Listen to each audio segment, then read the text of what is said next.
Yes. And I think sign language interpreter should be on the spotlight. The spotlight should be on her. Yeah. All right. Yeah. Thank you so much. Thank you, Abha. Yeah, so our moderator for today is Ramya Anand. Ramya is the co-lead at Tarshi.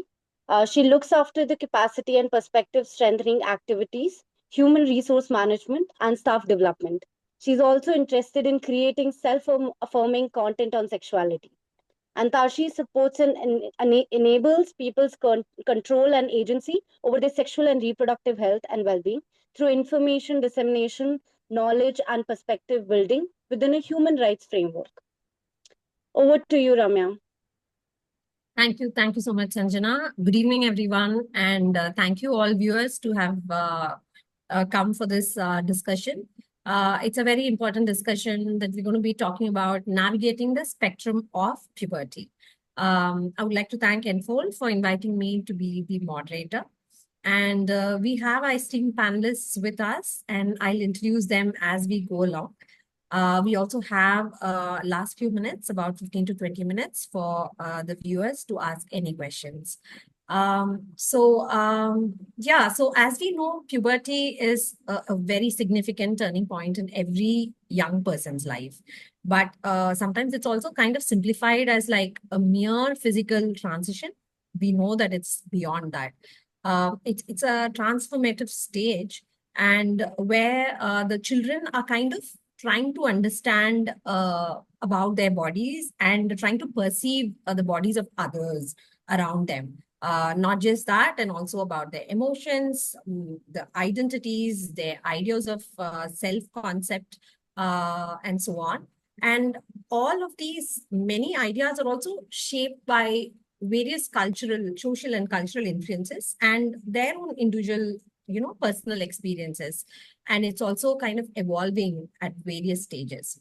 So we also live in a world where this bombardment of, messages that come from social media, schools, families, peer circles, which are all so mixed and they can be very confusing.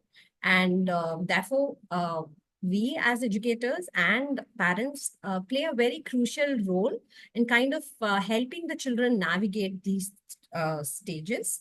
And our conversation today is going to focus on these unique experiences. Various panelists will bring their own expertise on some of the inclusive ways to create an environment for us as educators and caregivers to validate the unique experiences of children in their pre-puberty stages. So I'll call our first panelist, Dr. Sangeeta Saxena, is a gynecologist and a co-founder of Enfold, Proactive Health Trust, and has been a pioneer in sexuality and personal safety education for children. She developed the Suvidha Kit for sexuality education for children with intellectual disabilities, autism, and sensory impairments. She's also co-authored the On Track series for school students. Dr. Saxena established as a postgraduate diploma in Christ University's B.Ed program and has also helped shape child protection policies in Karnataka and Madhya Pradesh. She collaborates with state governments on women's and children's safety and has trained in restorative practices, now integrating the life skill training with restorative circles. So, Dr. Sangeeta, we want to understand, like many times there is this, when we talk about puberty, there is also this conversation that kind of reinforces the distinction of male and female experiences, and especially around testosterone and estrogen hormones and so on. However, science shows that though these hormones play a very vital role in the development of children, regardless of the gender, we have a tendency to just see it in binary. And therefore, there are a lot of misconceptions which kind of reinforce the gender stereotypes. So what are similarities we see in pubertal stage across genders, and how can we kind of challenge the misconceptions related to the hormones, and what could be the role of schools and educators for us to kind of, shift the narrative from a more towards a more gendered understanding of puberty and make it more inclusive? Yeah, sure.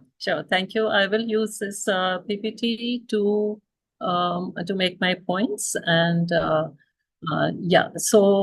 you rightly said, the fallacy of gendering hormones and chromosomes and organs and the bodies. So the X and the Y chromosomes are the sex chromosomes, but this is a huge disservice to the chromosomes. The X chromosome is involved in gene expression. No cell can survive without the X chromosome. Right from the very beginning, protein production, sex differentiation, male fertility, aging, so much. Inactivation of one of the X chromosomes if you have two of them, like females generally. Y chromosome is also involved in sex differentiation, but it is also involved in immune and inflammatory responses and in brain function in the males. Also, if you look at our organs, they are all from a common origin. When we were 6 to 7 weeks in our mother's womb, it was a common origin tissue that can give rise to the tip of the penis, the clitoris, the scrotum, or the labia majora, the labia minora, or the skin on the shaft of the penis, or the variations that we have. But the origin is the same. And similarly, even in the internal organs, the gonads, at 6 to 7 weeks after fertilization, they can become testis and ovary and ovotestis, depending on so many factors, right?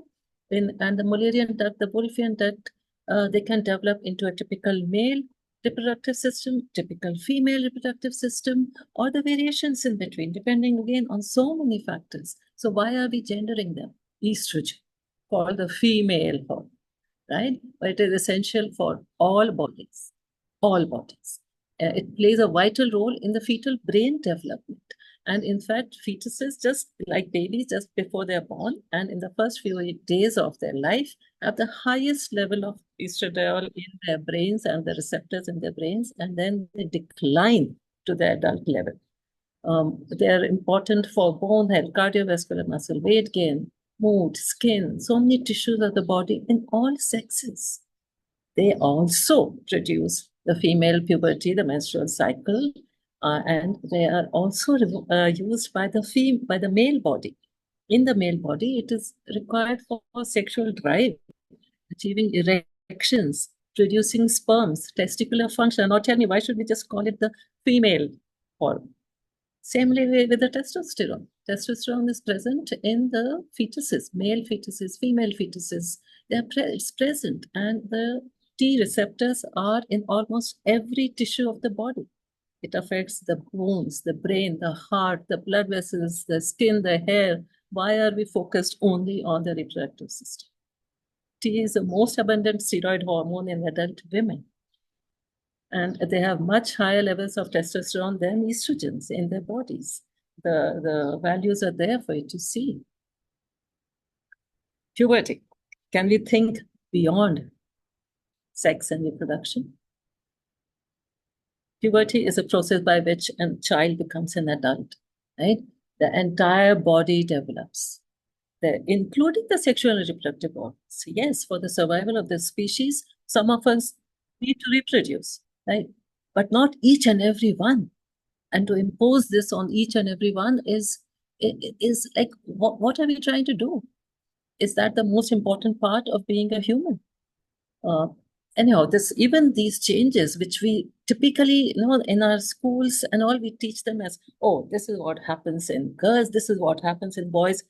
No, please stop doing that, because the changes are common to all sexes. Depending on the individual, their chromosomes, their hormones, their environmental factors, their nutrition, and so many others, onset varies. The duration varies. The extent to which it will happen varies.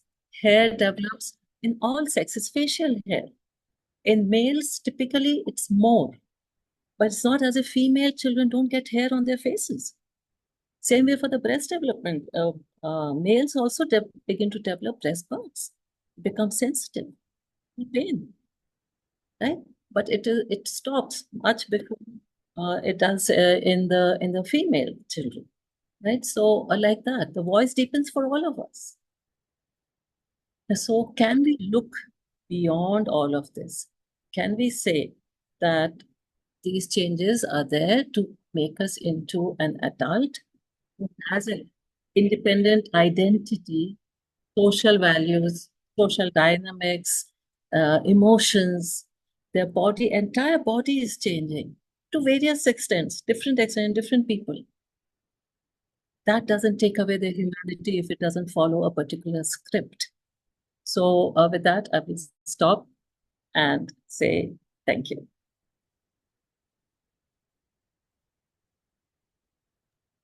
Thank you. Thank you so much, Sangeeta. That was a very interesting way to look at bodies in just not a binary lens. But, as a society, we are so used to seeing puberty as like a very typically, trajectory of male growth and a female growth in with certain milestones and so on. But we also know this is true for all children during the stage, but also specifically for children with intersex variations. The experience of puberty might not align with what is understood as the traditional pattern that we all have, and this could lead to a lot of confusion and frustration. And imagine a child, repeatedly kind of being told that this is only the way that you grow up, and this is what is meant as the development milestone, and if you are not reaching that in a certain age and stage, then you are kind of abnormal and so on. So these can be very confusing, and I think as also educators and parents, we have not kind of understood about it entirely. And our next panelist, hiker Chiu, is going to explore a little more about these aspects. Hiker is a pioneer in the intersex human rights movement in Asia, founded in OII Chinese in 2008, and first advocacy organization of Chinese-speaking intersex individuals. As the first intersex person to publicly come out in Taiwan, Hiker launched the Global Free Hugs with Intersex movement in 2010, raising visibility through personal storytelling. Hiker has shared their life experiences in over 300 lectures across Asia, and since 2013 has built Intersex Connections, founding Intersex Asia. Hiker as the first intersex co-chair of was the first intersex co-chair of ILGA Asia in 2015, and now serves as chair and executive director of Intersex Asia, continuing to advocate for the rights of intersex people. So, Hiker, what we wanted to understand is that how do we how can we ensure that the understanding of puberty kind of includes the various unique experiences of children with intersex variations, and who might not actually fit into the traditional gendered models of development, and what can we as educators and parents kind of foster, what kind of environment or what kind of learning should we have in order to kind of support this journey that is there. Thank you. Thank you for the opportunity and the invitation for this session. I think maybe this is the first time that may be happening in Asia about talking about the puberty of intersex people. I highly appreciate that, because I believe most intersex people in our region never heard about puberty of intersex before. So we were in our experience, we were not included always, but we didn't quite understand, because in our situation, we always, parents may not have sufficient knowledge, and also will lie to us, about our body situations. So they also feel helpless, because they don't know how to deal with it. And we, as a child, at that time, it's very confusing, because the situation about us, our body, even the term intersex, we never heard about it, right? So actually silence our voices. and it just creates some confusion and gradually growing fear, to be different within our, peer group, right? So this is a very isolated experience for us, and it's the impact is that we don't know, if we, for my own experience, that I didn't quite understand if I am a woman or not, because I didn't develop into, like a woman like other people, right? Like my classmate. So I kind of, like a standing like in a, I don't know, somewhere in between or something that I don't know, and I dare not to think about it or talk about it. And I know that some of my intersex friends, when they share their experience, because for intersex people, usually we don't really have the same puberty experience with others. For example, my example is that I never had menstruation in my life. And yeah, so never, no, I was never told that, okay, this is normal. This is, part of human being experience, and I dare not to share about it as well. And my other intersex friend, I learned it later. They try to pretend they have menstruation because they don't have it. But sometimes, girls will need, to exchange their experience, or they try to uh to to to to kind of pretend that they also have it. Yeah, and this is a painful experience for us. And also, like me, I didn't like develop, like so-called normal second characteristic like breast development. So um uh I myself just feel confused. But my friend, they try to, wear bra, to pretend that they have breast development, and it creates some conflict inside for us because it's that I'm lying to the people that I have breast development. That's why I never wear bras, never wear bra. But my other friend, because they feel they want to be like others, so they try to do that to show that they are. Yeah, they are the same with others. So, and all of this actually would not, offer help from teachers, certainly friends, right? Then we don't talk to them, and the parents. Yeah, so it's very difficult for us, um, to embrace ourselves, accept ourselves, but our own body, like others. So this create many mental health issue, I believe. For myself, I just don't want to touch this issue at all because I was too little. I don't know how to, manage it. And if that, okay, in our uh, classroom, we can, talk about intersex, from the beginning. Okay, we know people, there are people that is, different. Maybe we shouldn't say it different. We have different kind of people, right? And it's normal. Yeah, and from the beginning, if it is inclusive, and so everybody can have a space, and feel safe in the world, in the in the school.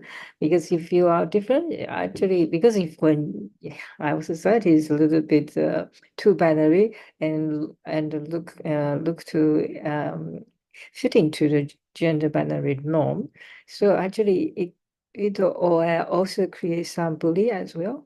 If you are yeah, not glory enough, maybe for girls it's not that big issue, but for if you are a boy and you are not boy enough, you are not male enough, then you will face bullying. So no matter you are intersex or not, if you don't fit the gender that we think or we were taught, then we face yeah, we face the issue at school, or sometimes, it's very painful for us, and we have nowhere to talk to, and sometimes even our parents don't understand that. They will try to teach us how to be more woman, how to be more men. It also create a lot of stress, on us, that we don't and also, it creates difficulty to self-accept. That is the most important thing I, think we really need to address it. And in our education, everybody know, okay, the diversity of human being and also puberty, then we will not face so much, question by ourselves and by others. Yeah, and I believe that it can highly, reduce the violence or bullies at school and in the society. That will be very, very helpful, because I think make it normal, like diversity spectrum of human being. This something needs to be a common knowledge for everyone. So we can create a safe and a friendly environment for people who actually are not that, a standard, that develop in their body during the puberty time. Yeah. Thank you. Thank you so much for sharing all those experiences, like that. And thank you so much for that.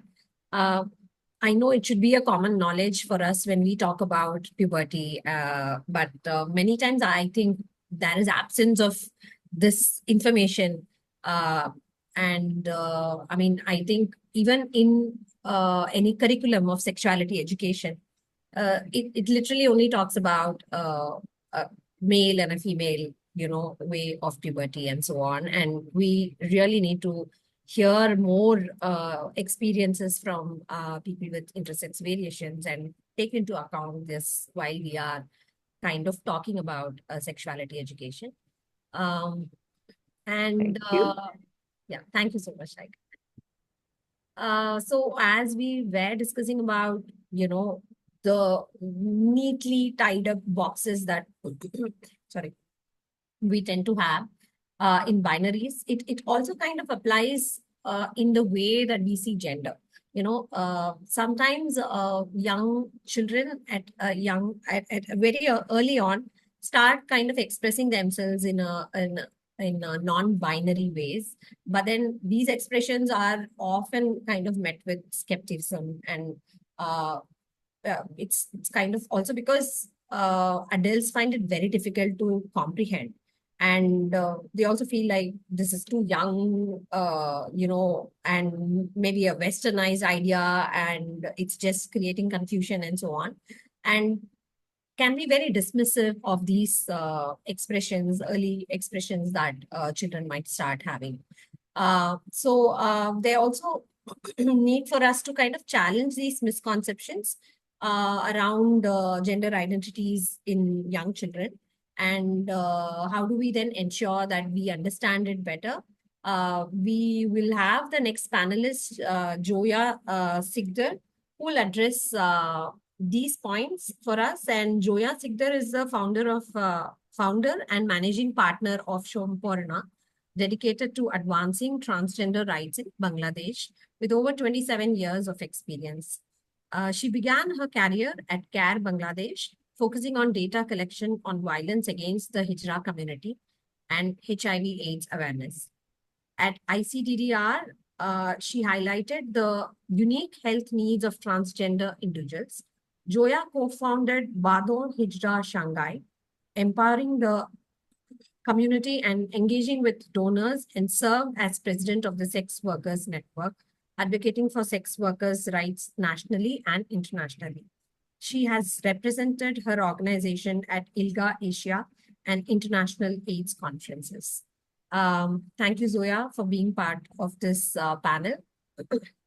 We would like you to kind of explore into understanding the misconceptions that pre-pubertal children, there's this misconception to say they're too young to kind of understand the diverse way of gender identities. And also, what are some best ways as parents and educators, again, for us to understand how to support, how to kind of navigate them through these various ideas or like these expressions that they might have? Hello, I study. Jaya Please. ওনারা জানতে চাইছেন যে হ্যাঁ আহ, আমাদের সমাজে যে misconception গুলো আছে বা হ্যাঁ ভ্রান্তি হ্যাঁ ভাবনা আছে যে পিউবার্টাল বাচ্চারা খুবই ছোট হুম। বুঝবার জন্য জেন্ডার আইডেন্টিটিস এর যে ডাইভার্সিটি আছে সেটাকে বুঝবার জন্য খুবই ছোট, সেটাকে আমরা কি করে অ্যাড্রেস করতে পারি আর তাদেরকে কিভাবে আমরা সাপোর্ট করতে পারি অ্যাজ কেয়ার গিভার বা বাবা মা বা প্যারেন্টস হিসাবে আমরা কি করে তাদেরকে সাপোর্ট করতে পারি যাতে তারা নিজেদের মতন করে নিজেদের ভাবে বড় হতে পারে। থ্যাংক ইউ, আমি শুরু করতেছি তাহলে।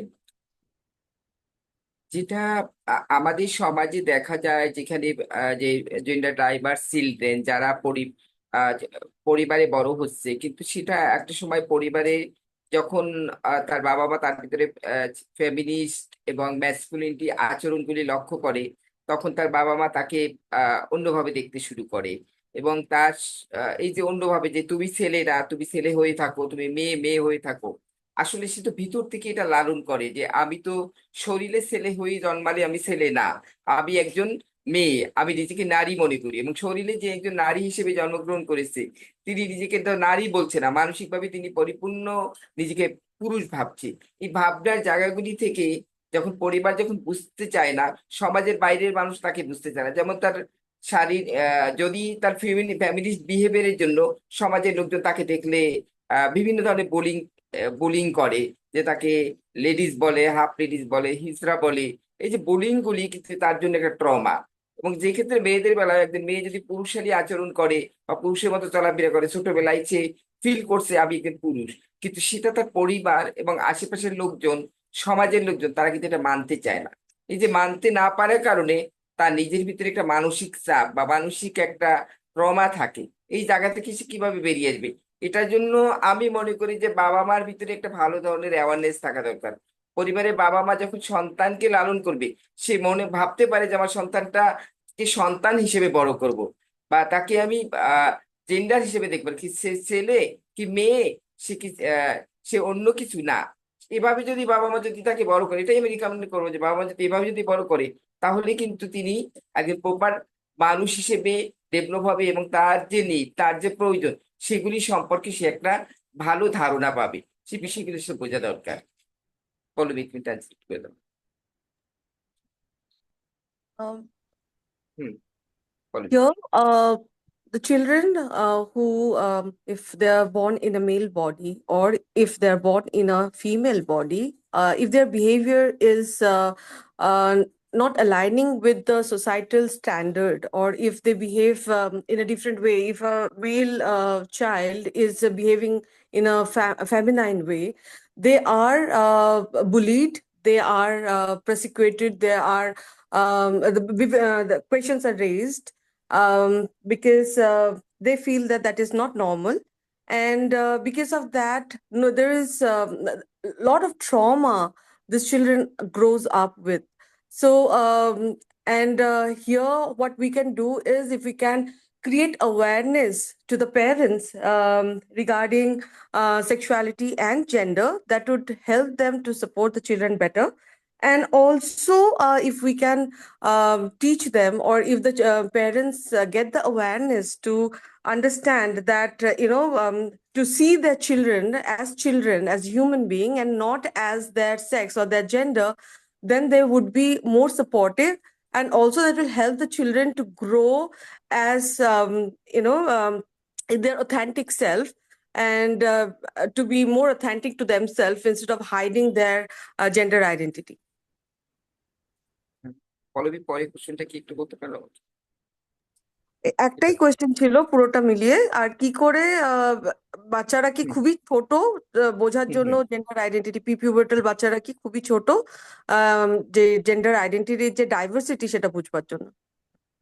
আমি যদি এই ক্ষেত্রে আরো যদি বলি যে স্কুল এডুকেশন কারিকুলামে আমরা একটা কাজ করতে পারি, যেখানে এটা আমার রিকমেন্ডেশন, যে একটা মেয়ের ছবি দেখিয়ে তারপরে বুঝাতে পারি যে এই মেয়েটা ছেলে হতে পারে, বা একটা ছেলের ছবি দেখিয়ে তাকে বোঝানো যায় যে এই ছেলেটা কিন্তু সে মেয়ে হতে পারে।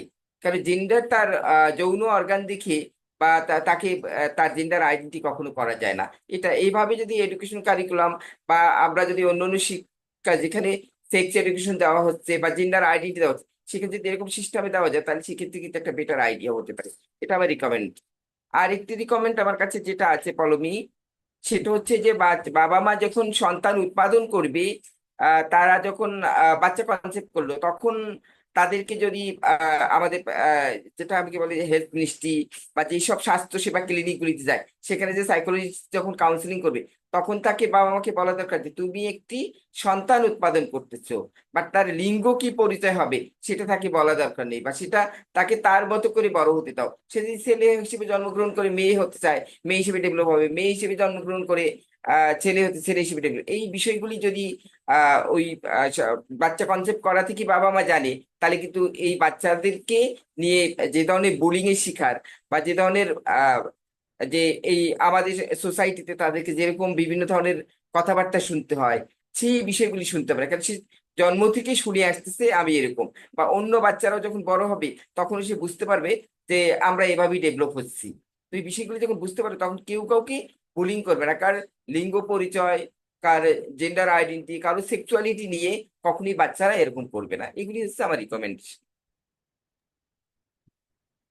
My বলেন। recommendation would be to include sexuality education and gender to the school curriculums in the early stage, so that the children can understand gender better and be more inclusive. And also for the parents, we can do counseling, and parents who are um, trying to have babies, or parents before they conceive, they can go for certain counseling where they can be guided that children are, to look at children in spite of their gender, and so that when a child is born, whether they are born in a male body or female body, they can get the required support to grow up as they wish, instead of labeling them that just because you have a male body that you have to behave in certain way, you have to perform a certain duty or be a certain way.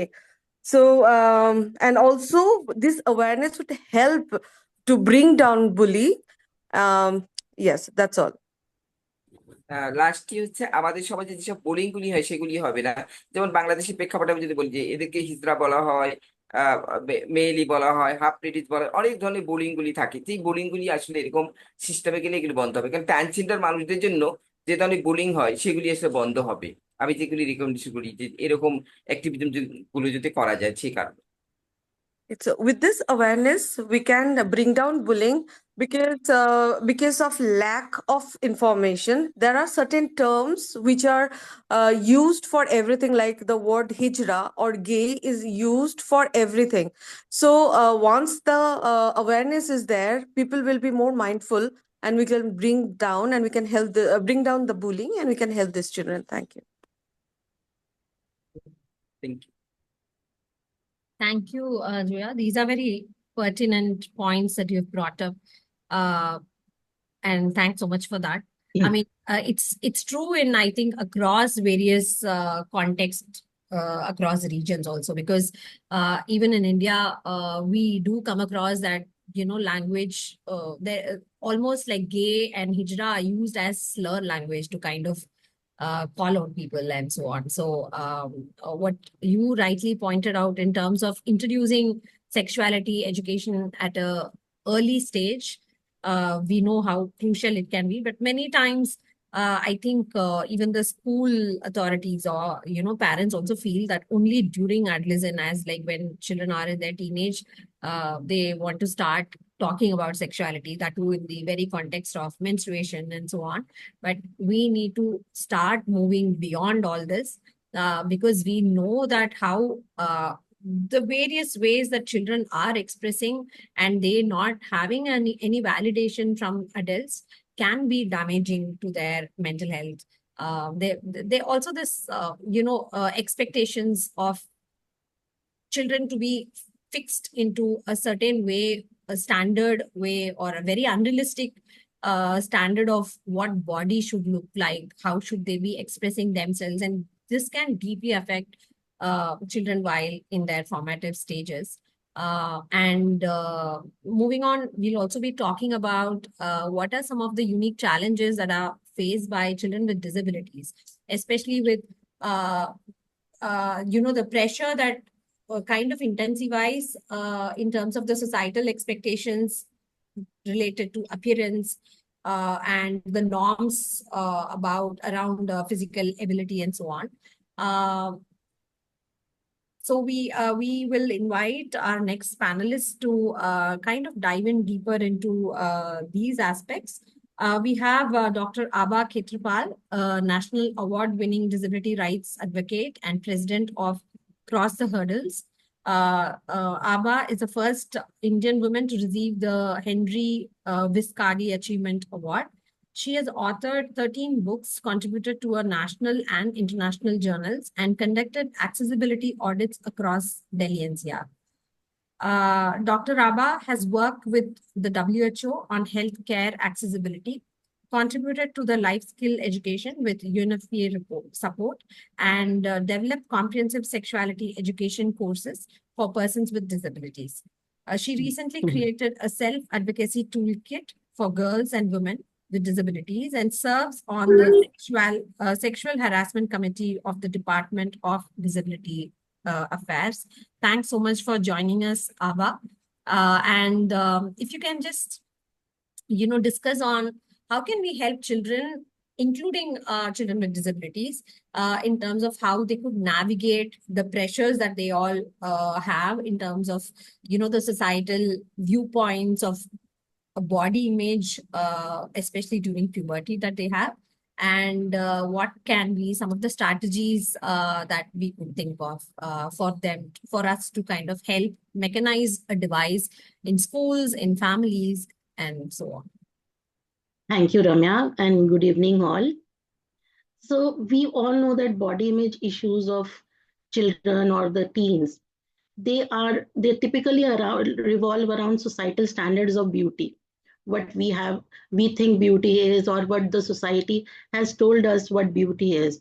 There is peer pressure, media pressure. So pubertal changes mostly revolve around weight gain, acne, or developing secondary sexual characters like hair on the body or breast development. But for children with disabilities, the issues are quite complex. They are already aware of the differences that their bodies have with other peers. So they have greater pressure on them. And there is often frustration, a feeling of isolation. So they feel themselves as excluded because they feel that their body is not working as others' body is whenever they go to school. And it's my personal experience. Whenever I used to go to school, I used to feel different from them because I used to wear leg braces. So things were very much different between me and the other children. And there is always a kind of anxiety or depression. Even the parents are not ready to discuss about sexuality with children, assuming that they are non-sexual beings and they don't have sexual desires, or they don't think that their body image is getting distorted. And all this has effect on self-esteem. So helping the children, including those with disabilities, to navigate through societal standards around body image, it requires a compassionate and inclusive approach. First of all, we need to be inclusive. And it's important that we give them an environment where they feel safe. They can have open conversations with their family members, with their teachers, with their friends. So in this way, they may accept their bodies as they are, even when they know that their bodies are evolving, they are changing along with their peers. So how should they accept their bodies? So they need to focus on their abilities, and the parents, the teachers, the society, they also need to tell them about how their body functions, what are their abilities, how they can improve themselves rather than revolving around appearances all the time. Because there is the mass media is there, the social media is there, so that always gives them a pressure that they have to look in certain way. They should have certain kind of appearance, they should be slim, they should be tall, and those who have like muscle distortion, or those who wear orthotic or prosthetic devices, they completely feel left out. They feel themselves to be different from others because it is different from the norm. They are not quote unquote perfect according to them. So all this takes a huge toll on their mental health sometimes. And they not only need to hear what they can do, they need to see what other persons with disabilities are doing. So mass representation matters, and that representation can be had from media, where persons with disabilities can be seen as role models, working at different places in different roles, or achieving things. So I think for this, adapted sports is a great thing, like the Paralympics or the adaptive sports. It can give them a sense of pride, a sense of achievement, and they would celebrate their own body, different body types, their abilities, and different forms of beauty. They would be accepting them. And the children with disabilities see people who look like them. They would not be ashamed of their bodies. They would move forward in the society. They, they would make efforts to do something, and they should be aware what their bodies can do. Not only focus on the weaknesses, but on their own strengths. So the teachers, the educators, family members, they can play a pivotal role here. And it can create a safer space for them to talk about their deficiencies if they feel, and they would see themselves as valued individuals. Then language also matters a lot. Like the earlier speakers have told, that language, there is bullying, the different kind of language. For children with disabilities also, language matters a lot. So we need to use a language. We all need to be mindful of that language. When we talk about our bodies, it should focus on the abilities, on the strength, rather than on appearances, on the efforts, what kind of efforts we are doing. So bodies are, we all know that bodies are strong, they are capable and unique. So by shifting the conversation from how the body looks like, what the body can achieve matters more. So self-worth matters here. They should, every child, whether a child with disability or a child without disability, self-worth matters a lot.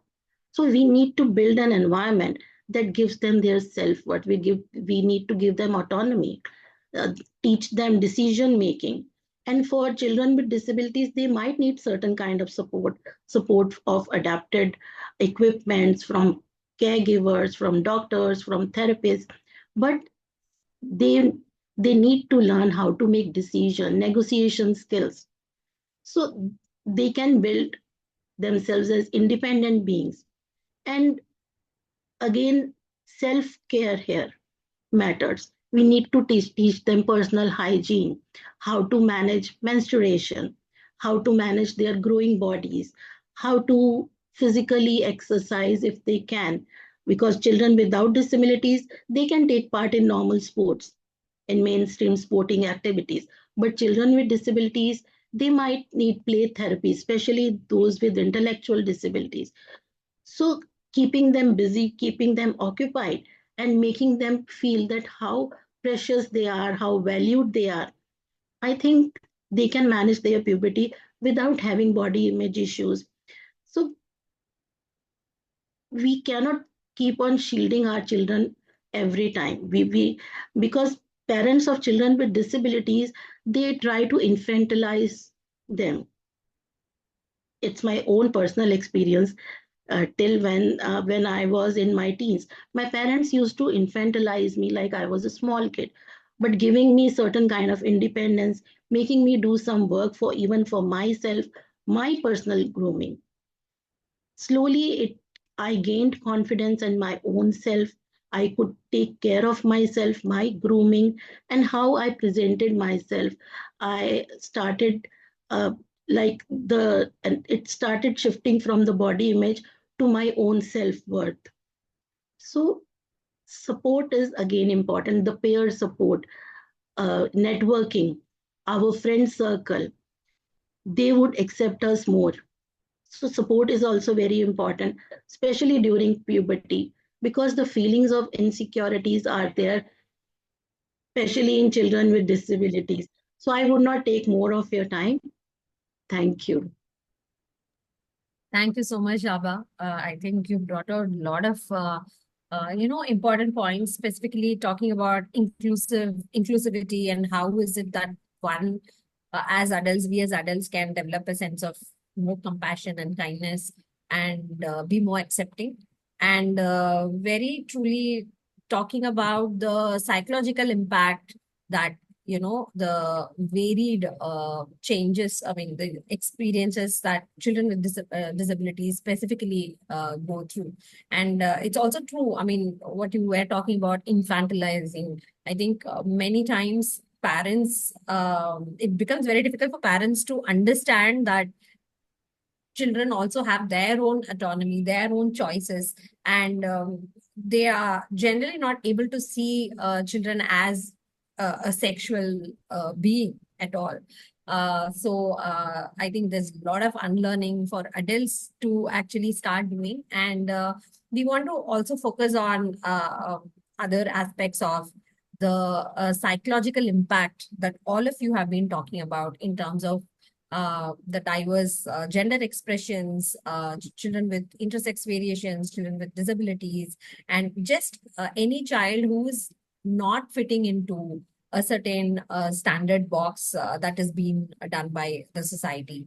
And how could that affect children while they are growing up? And also there are these newer emotions that children during puberty have in terms of feelings of attraction, feelings of romance, and so on.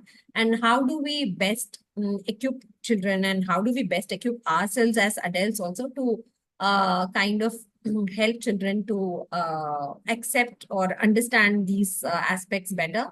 We want to call our next panelist, who's Dr. Samridhi Ahuja, who's a PhD in psychology, specializes in research on siblings of children with autism, and is a RCI certified child counselor. Samridhi has expertise in psycho-diagnostic assessments, career counseling, life skill training, and parent counseling. A former assistant professor at Christ University, she's contributed to national and international publications and worked with organizations like NIPSID. As a senior research fellow at Defense Institute of Psychological Research, she developed situational assessment tests and resilience trainings for soldiers. Dr. Ahuja integrates CBT, behavioral modification, and positive psychology in her counseling, focusing on collaborative approach to foster positive change in children. Welcome, Samridhi. So if you can just move the discussion forward in kind of having your viewpoints on how do we approach conversations with children with the new emotions that they all feel during the puberty stages, whether it is in terms of their self-worth, whether how they feel about themselves, or whether in terms of sexual or romantic feelings that they have. How do we normalize these experiences? And also, if you can also talk about what are some of the fears or anxieties that children are going through in these stages, and how can we address it as educators and adults? Right.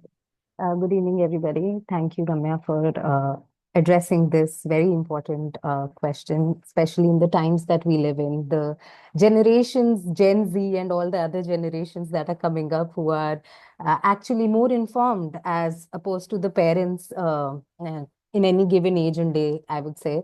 So, what is more important to understand is when we are talking about romantic and sexual relationships in puberty, we are actually looking at proto-sexual and proto-romantic relationships, which are, I would say, just the beginning of the journey ahead, right? So when we talk about proto-romantic relationships, these are just infatuations and, as we say, puppy love, or the crushes that a lot of times, kids talk about.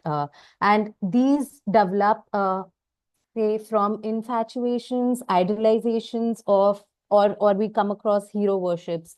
The number of musical bands and One Direction and all the other bands that are there now, the Korean pop stars that are coming up. These are all idealization and infatuations, and actually are very, very healthy when we talk about the emotional development that happens in puberty. These lay the crux of future romantic relationships. So these are relationships that are currently, influenced by what is available in the social media, or in, say, the television that we are watching, the programs that we are looking at. And these are the concepts that the adolescents or the kids who are reaching puberty start acquiring about, oh, this is how a relationship looks like. And be very, very sure, as parents you would understand, if you talk about these relationships with the kids, when they talk about, oh, I really like this person, or I really, I'm in awe of this person, you will understand that it has no basis in reality. It is not grounded in reality, because there is so much idealization that is happening around the partners, because we've seen so much happening in the social media, that this is how a relationship should be. So they are a little far off from what an actual relationship is. And this is where we as parents, we as educators, as counselors step in to let them know that this is a part of, say, this is just a beginning of what a relationship might turn into or might blossom into. Similarly, proto-sexual feelings or proto-sexual uh, relationships that we talk about is more to deal with curiosity. I'm more curious about, say, the other gender, or I'm more curious about what I am going through as a person. There are so many changes that are happening in my body. So, proto-sexual aspect is more to deal with my own self-discovery rather than actually participating in a sexual activity per se. But as parents, we need to understand, or as educators, we need to understand that let's not create a tabooed sort of environment around it. And when the kids are talking about it, let's participate in that conversation. And conversation about, say, physical changes, feelings, and your emotions should not happen right at the brink of puberty, or when we say that, oh, periods have started, or my child is now acting a little strange, or they're acting a little mysterious, now is the time that I should talk about all of this. No, it is not. The conversation needs to happen from the very beginning, say, and at a very age appropriate level. When we are starting, I would say, when we're talking about body parts, why restrict ourselves to only these are hands and these are legs? Why not reproductive parts? This is something that makes us who we are. Give the right name, give the proper label, and this is how you will open the doors for conversation with the kids when they are in that stage where they are feeling these many emotions about, say, a person or about themselves. They know that, this is somebody that I can talk to about. They will not probably judge me, because we've already spoken about these things. We've had a conversation that while growing up, there will be an age where where there will be bodily changes that are happening, and there will also be a lot of emotional changes that are happening. So when we talk about puberty, we are also uh, at an age where a lot of social emotions come in. So earlier we were experiencing a lot of basic emotions: happiness, joy, surprise, all of that. Now at the age of puberty, a lot of social emotions like embarrassment, guilt, shame, jealousy, all of that comes in. So to help them maneuver all of this, it is important that we have these conversations from the very beginning. And, when the child comes in and talks to you about, hey, I think I really like this person. Don't go, oh my God, what are you saying? Is this the age to like a person? Don't do that. You are going to scare away them for life. They are not going to come back to you and talk to you about it. Have a conversation with them. Oh, so what is it that you really like about this person? What makes you think that this is somebody that you really like about? That this is someone that you really like, and things like that. And this is also a point where you can actually talk about conversations like respect, consent, boundaries. And this is where we need our adolescents to know the importance of bodily boundaries, to know the importance of, okay, there has to be consent when I'm say actually talking or approaching somebody. I may like someone, but it is not necessary that the other person might like me. So how do we go about these conversations? I would give you a very simple example. Let's start with a movie that you guys are watching together as a family, right? Most of the movies has a protagonist who likes someone, and then they would pursue that person and they fall in love and the happily ever after and things like that. Why not pause and say, talk about it? Why do you think this person likes the other person? What do you think should the other person be responding as? And or for example, what happens if this person does not reciprocate the feelings back? What do you think should be the stance of the protagonist? All of these conversations, little questions here and there, are going to set the stage for bigger conversations for the kids when they think the time is right to talk about all of this. Of course, there are a lot of fears when we talk about puberty.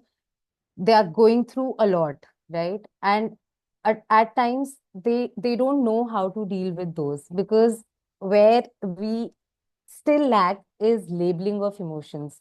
We've not talked about how we label different emotions. And before the kids get into that stage, it's important that we start talking about different emotions. Where are we, what is happening when we are talking about anger? What is happening when we're talking about frustration? So all of these things help the kids understand and actually cope better with their own emotions when we are talking about different things, experiencing different things. One of the major fears is I might be left behind. Others are doing well. Others are actually experiencing those things, but let them know that there is no deadline when we are talking about puberty, right? It's all there. It's a journey. Everybody has a unique space in it. Everybody will experience it differently, and everybody will go through it at its own pace. I would say normalize these conversations, but don't trivialize them. Normalize the emotions that you're feeling. We will let them know that, okay, confusion is a part of it. That's okay. You would be curious, you might be confused about certain things, but I am here to talk about it and walk you through it. But don't trivialize it saying that everybody goes through it, that's okay.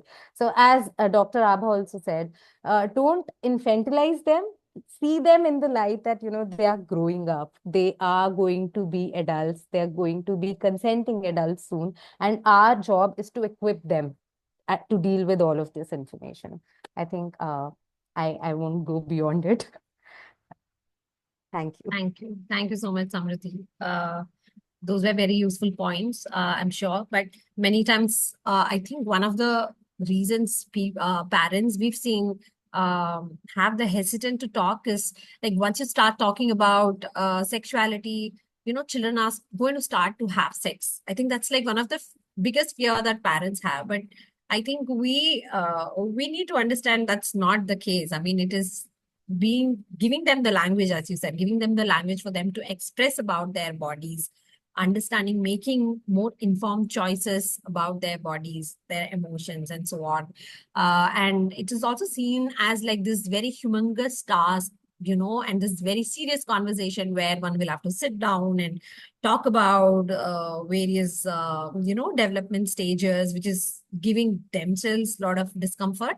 But whereas if we are able to break it up into very small casual conversations while reading a book, while watching a movie, or while giving them a bath, and started very early on.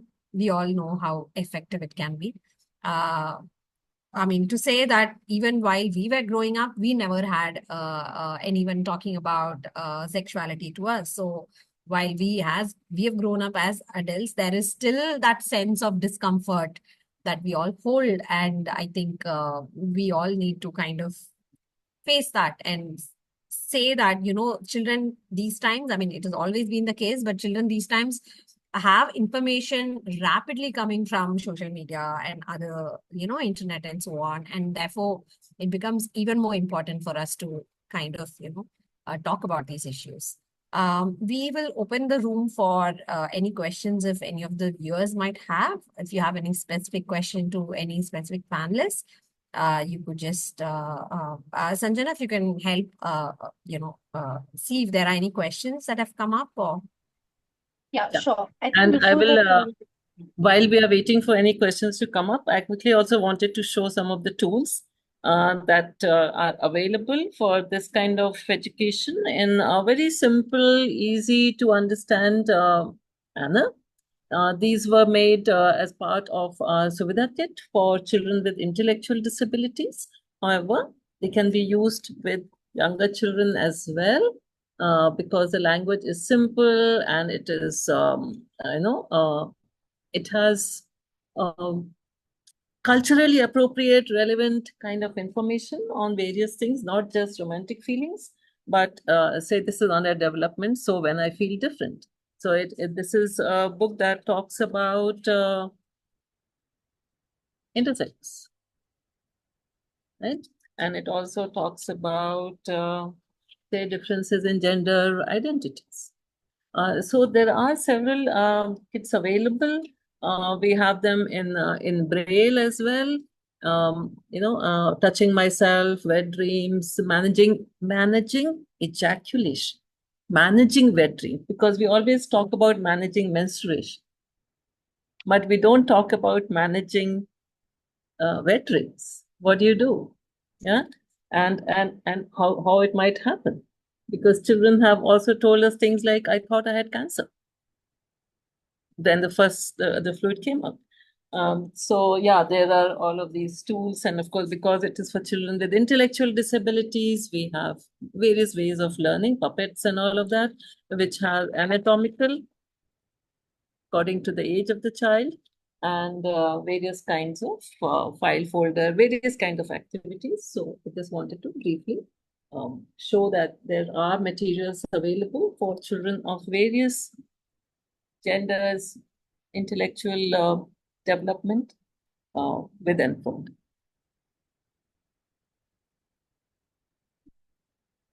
Thanks, Oh, Sangeeta. Thanks so much for sharing them. Do we have any questions? Anybody wants to ask anything?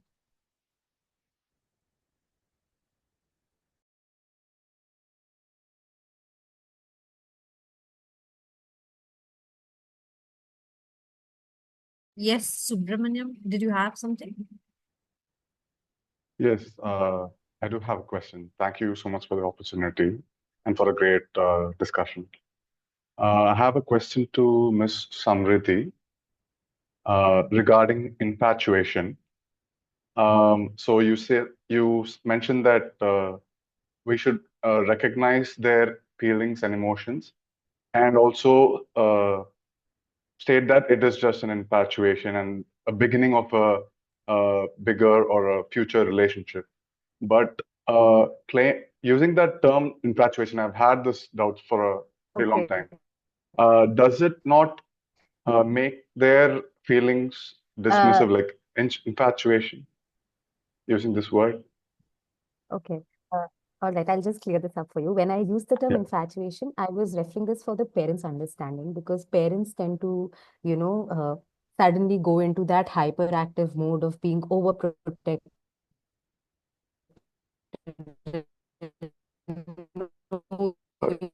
I'm not able to hear her. You can't speak to this child again. Oh no, you're not doing this. Audible? Yeah, we lost you a bit, Samridhi, Samridhi. if you could switch off your video, maybe we'll hear you better.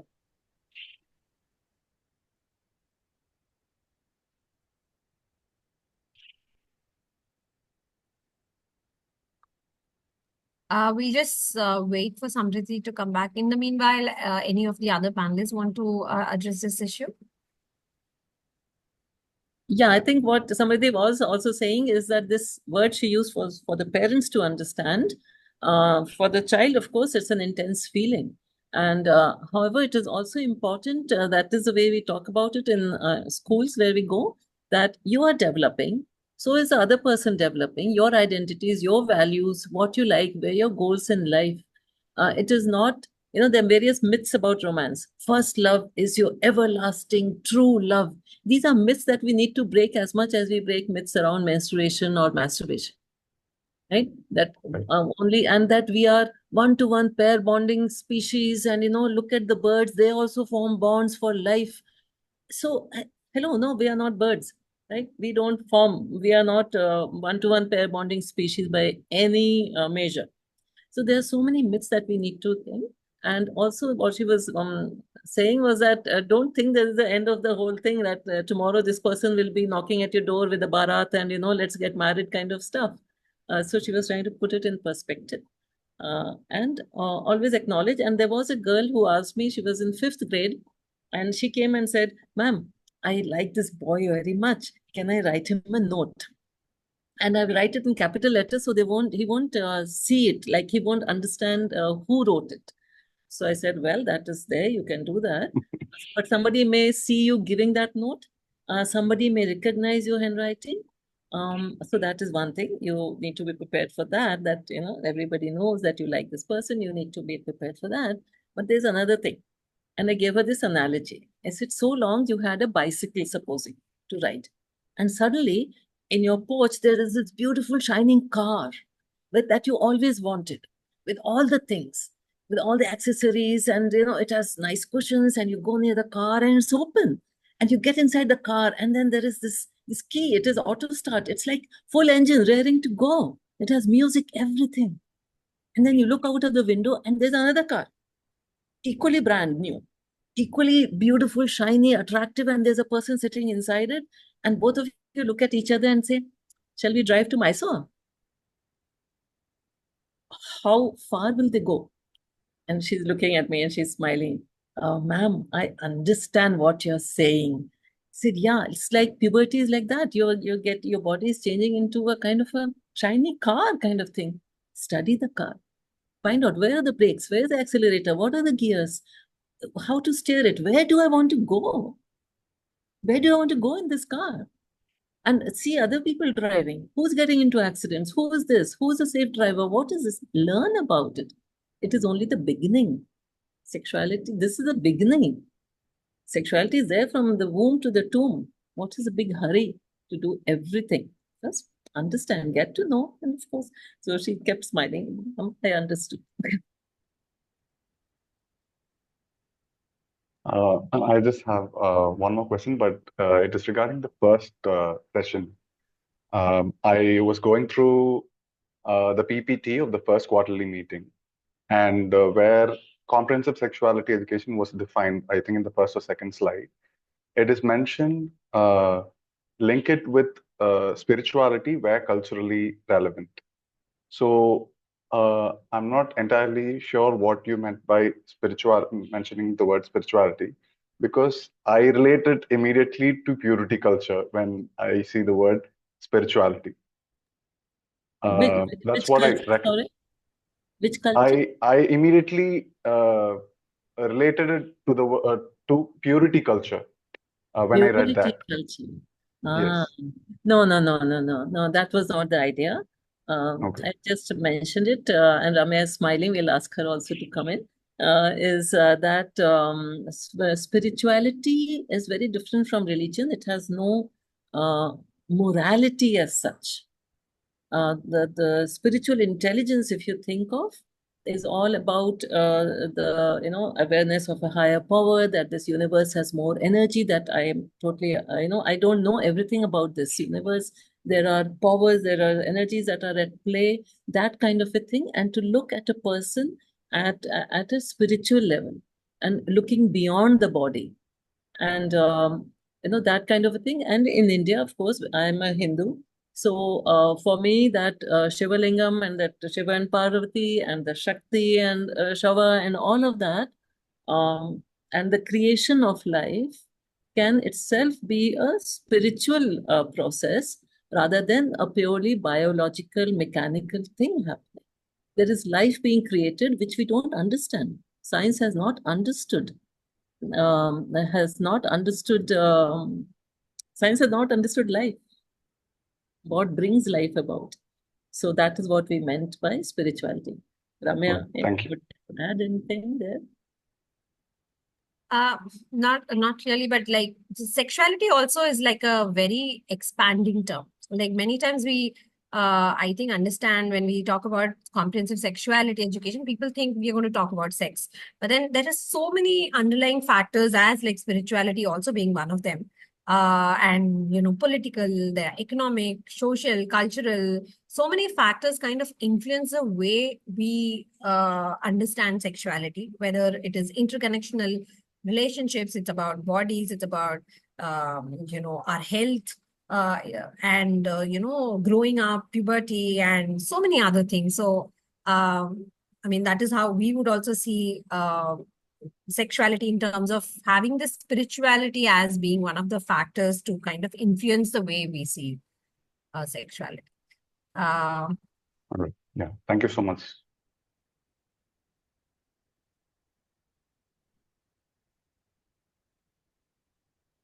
Any other questions?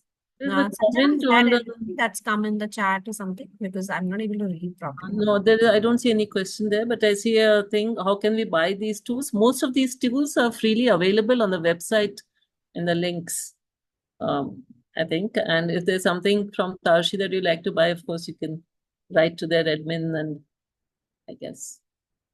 Ramya, there is a question about that.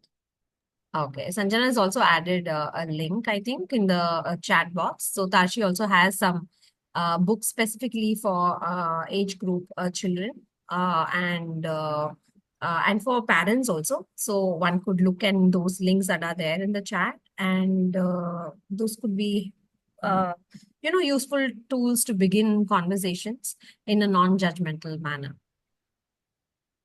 I would also like to add here, since we have time, and Subramaniam brought up spirituality. I'm reminded of when I visited a home for girls with intellectual disabilities, severe intellectual disabilities. It is run by nuns close to where I stay here in Bangalore. And I'd gone there with my younger daughter who was doing her 11th grade at that time. And there were children who were like so much with disability that they could not, they had a very small head microcephaly, or the brain was coming out. They were just lying on the floor or on the bed, and they can't even sit up, and can't even eat, nothing. They have to be fed with a tube or otherwise. And there were these nuns who were completely devoting their time to the care of these children. There were 45 children of different levels, but the place was spick and span, clean, no smell of urine, and the children were so well looked after and loved. And when they're coming back, I was talking with my daughter, and my daughter is quite spiritually minded that way. So I said, listen, when we take care of our children, when our children are growing up, we are all like, take care of them. They will become something. They will be something. They'll, like what Abha was talking about, talk about what they can do and not what is difficult for them, and give them opportunities and all of that. But what about these children? How come these nuns are caring for them so much and so? She said, what we believe, like, I think what it is like, and here she brings in the soul, which we all believe, like I and she, when I said we all, so we believe in. And she said, Ma, actually, the souls who are born in these, as these children, as these severe disabilities, are very highly evolved souls. They undergo all this pain so that other people, other souls can express their humanity, their capacity to love without any expectation.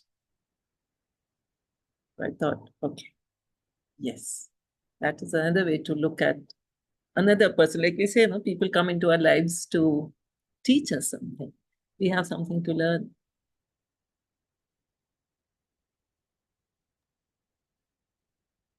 Thanks for sharing, Sangeeta. Yeah, I mean, there are other ways to look at it, but there's also the threat of sometimes, oversimplifying the experiences of, children with disabilities and kind of putting them in a higher pedestal to dismiss the idea of,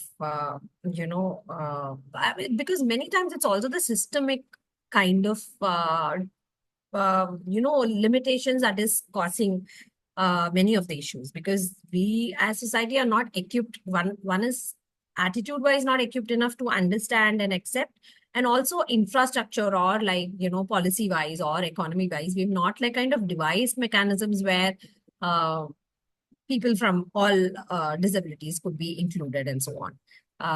So yes, I mean, there are always various ways of viewing experiences. And someone has shared in the chat saying it's a beautiful way of seeing special children. Many times, I'm sure, Abha, if you have anything else to talk about. Yeah, for the teens, the developing teens with disabilities who attend some like I attended mainstream school. Then it was like at that time there were no special schools and inclusive school. I went to the mainstream school, and the boys I studied in co-education, and the boys they used to tell me that you are our sister. So a girl with disability can never be a girlfriend. She's always going to be a sister. So all this like places us in a situation where we cannot think ourselves as sexual beings. Even the parents, I have seen many girls with disabilities when I'm counseling and all. They say that sometimes their parents they force them to be like go to some ashram or never think about marriage or having a romantic relationship. So they are forced for that.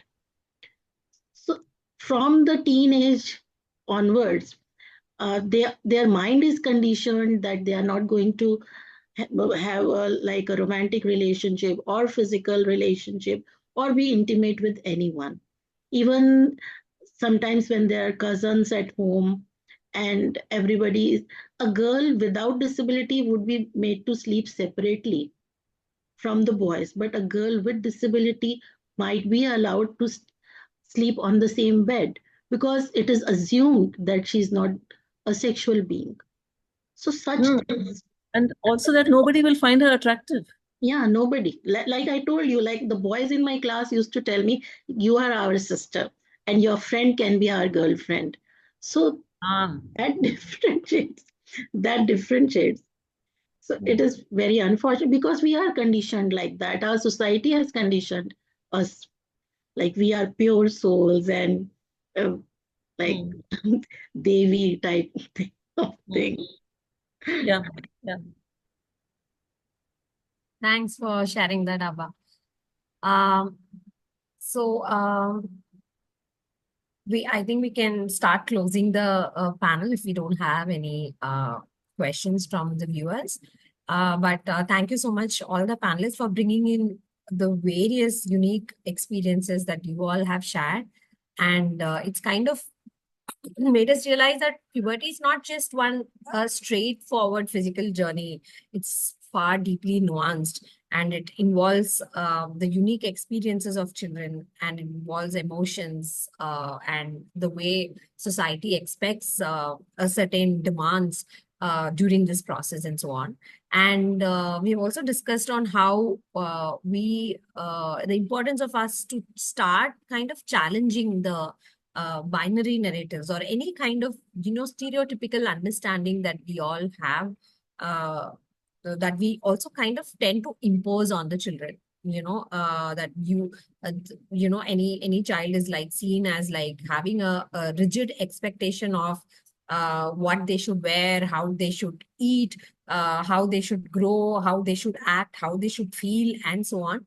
So I think the discussion has definitely helped all of us to kind of reflect on these ways of understanding, and not just putting children in boxes and limit their understanding, and kind of be able to support them so that they are able to participate wholly, express themselves wholly, and so on. So thank you so much, all the panelists. We know that There, again and again to emphasize that sexuality education plays a very crucial role for all of us to kind of equip ourselves, and also the children and the young people, because it helps us to navigate through these complex areas. And there are also emerging kind of challenges that we have as and when we face, and it gives us also confident and informed choice for us to make, and so on.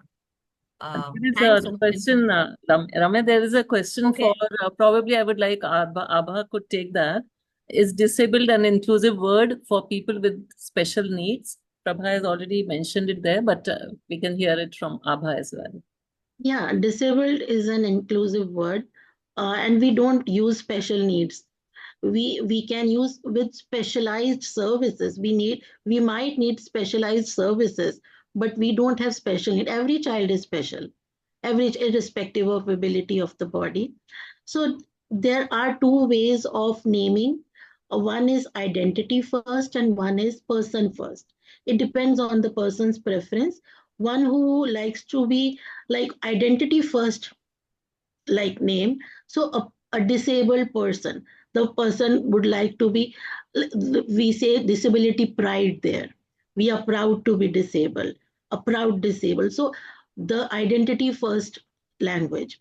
And the person first language is that a person with disability, where we put the person first. It is the person first language, because disability is just a part of us. So it depends on individual's preference. Both are inclusive, both are used, both can be used anywhere. Sanjana, I think there is some last minute stuff you need to do now for the coalition members. No, we can't hear you. Yes, absolutely. Can you hear me? Yes. Can't hear me? You can? All right. Okay. Thank you so much. And special thanks to Ramya for being part of this and moderating the entire thing. Thank you so much. Just quickly, like after this meeting, like how do we move forward? Conversation is one thing, but beyond that, how do we take this conversation to action? So the reason for the second most objective of the global coalition, one is to bring everyone together. The second is how do we move towards taking an action? So as a person, as a stakeholder, be it if you're a parent, if you're a health professional, NGO worker, educator, whoever you are in, whatever space that you are in, if you feel that there is a need for you to have more resources, or if you would want to connect with more people so that you can create more safer networks for children in your communities, in your surroundings, be it a society that you live in or that a school that you work with, it could be any spaces. So we would highly recommend that you can reach out to us if you want to create a network of safer spaces for the children, if you want to be the nodal officer of your space, and how can Enfold and this entire network can support you better to take that initiative forward.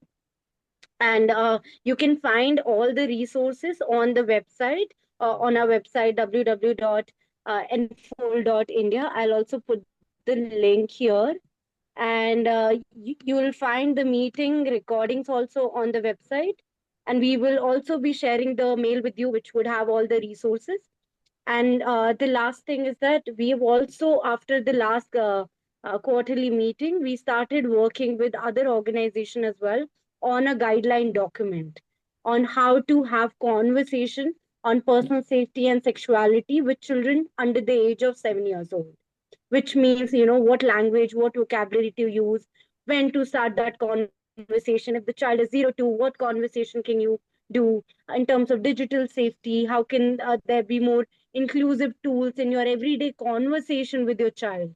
So we will be releasing this document very soon, and we'll also reach out to you. We'll send across all the mails, all the documents that are required. And yeah, the next meeting would be in December, January, next January, coming January. Yes. So we would be looking forward to seeing all of you again. And hopefully there would be, you would also spread this in your own network so that we can make this a bigger network. And it's not just a space for people in India, but as I said, that there are members who are from 32 countries. So we want to create one space where more people can come together. We can understand the nuances, which are region specific, and can take the best practices from these regions and take it forward in our own spaces. So, yeah, thank you so much. A big thank you to all of you for taking out the time and joining in. And as we say that personal safety is not an individual responsibility, it's not a child's responsibility, it's a community's responsibility. So, thank you so much for coming forward and taking out time to have this important conversation. And we really hope that you take this conversation beyond this space as well. And a special thanks to Ramya for Yes, very special thanks to Ramya. Thank you. Thank you so thank much. you so much. And thank you for each of the panelists. Hiker has left. They were in another country while taking the call. And so has Zoya. But thank you, everyone, Samridhi and Abha. And we'll be in touch and we'll take this forward. Thank you so much. Thank you so much, Sangeeta ji.